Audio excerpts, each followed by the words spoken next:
আমার মৃত্যুর পর যমরাজ আমাকে নরকে পাঠিয়েছে, আর নরকে আজকে আমার 3 সপ্তাহ হলো। সকালবেলা ঘুম থেকে উঠে রেডি সেডি হয়ে আমি গেলাম ব্রেকফাস্ট করতে। আর এখানে কিন্তু এক এক দিন এক এক রকম ব্রেকফাস্ট দেয়। আর আজ কিন্তু ব্রেকফাস্টে ছিল চাবুকের মার আর পচা রক্ত। যাই হোক, চাবুকের মারটা আমার সহ্য হলেও এই পচা রক্তটা আমার একদম পেটে সহ্য হয়নি। আজকে আমি খুবই খুশি ছিলাম, কারণ আমার বেস্ট ফ্রেন্ড আমাকে ফোন করে বলেছে ও আজকে মারা গেছে, আর ও আমারই মতো নরকে আসছে। আর আমিও ওকে বললাম চলে আয় চলে আয়, এখানে খুব মজা হচ্ছে। ও তো জানেই না ওকে আমি মিথ্যে কথা বলেছি। একবার আয় না, চাবুকের বাড়ি খেলে সব মজা বেরিয়ে যাবে।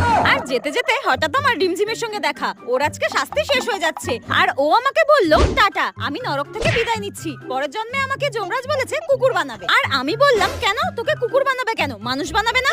তখন রিমঝিম বলল না না, আমি আর মানুষ হতে চাই না। মানুষের জীবন অনেক কষ্টের, এর থেকে কুকুর হয়ে জন্মানোই ভালো। ঘুমাও, খাও দাও আর পাহারা দাও, আমার তো খুব মজা হচ্ছে, টাটা। তারপর আমি দেখলাম যমরাজ আমার জন্য ফুটন্ত তেল রেখেছে আর আমাকে গরম তেলে ভাজা হলো।